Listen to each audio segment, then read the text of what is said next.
ক্রুশের উপর যিশুর অমৃতময় দ্বিতীয় বাণী। আমি তোমাকে সত্যি বলছি, আজই তুমি আমার সঙ্গে সেই অমৃতলোকে স্থান পাবে। লূক 23:43 পদ। মৃত্যু যন্ত্রণায় কাতর প্রভু যিশুর মুখনিসৃত দ্বিতীয় উপরোক্ত বাণীকে বলা হয় পরিত্রাণের অমৃতময় বাণী। পরিত্রাণের অমৃতময় বাণী।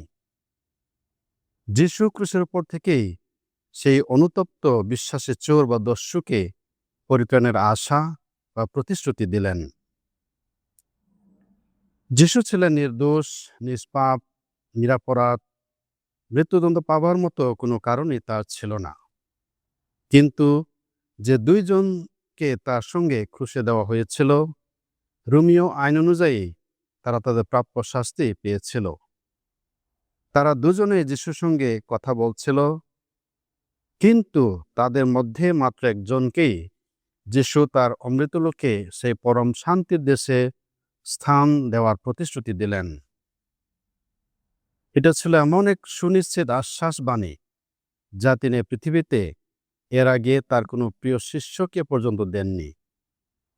তিনি সে অনুতপ্ত দস্যুকে বলেছেন, কোনো একদিন নয়, বরং আজই তুমি আমার সঙ্গে সে অমৃতলোকে স্থান পাবে। আজই তুমি আমার সঙ্গে সেই অমৃতলোকে স্থান পাবে। ক্রুশের উপর যিশুর এই অমৃতময় পরিত্রাণের বাণীর উপর ভিত্তি করেই অনেক ক্যাথলিক খ্রিস্ট বিশ্বাসী ভাই বোনেরা মনে করেন শুধুমাত্র বিশ্বাস থাকলেই পরিত্রাণ সম্ভব।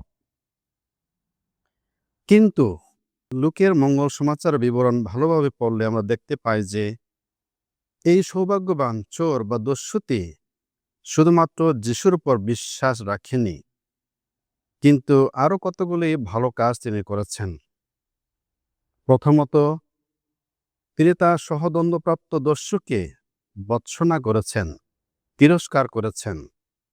আর এভাবে তিনি নৈতিক সত্যকে স্বীকার করেছেন। দ্বিতীয়ত, তিনি নিজের দোষ স্বীকার করেছেন। নিজের পাপের জন্য তিনি অনুতপ্ত হয়েছেন। তৃতীয়ত, যিশু যে নির্দোষ ছিলেন তা তিনি প্রকাশ্যে স্বীকার করলেন।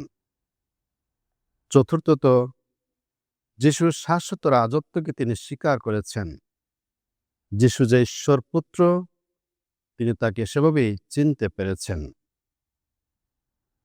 আর এইভাবে আমরা দেখতে পাই পরিত্রাণের প্রতিশ্রুতি প্রাপ্ত দস্যুতির মধ্যে ছিল বিশ্বাস, অনুতাপ, নম্রতা, প্রকাশ্যে দোষ স্বীকারের মানসিকতা এবং পরিত্রাণের আশা। তার বিশ্বাস ছিল জীবন্ত, অনুতাপ ও ভালোবাসায় পরিপূর্ণ।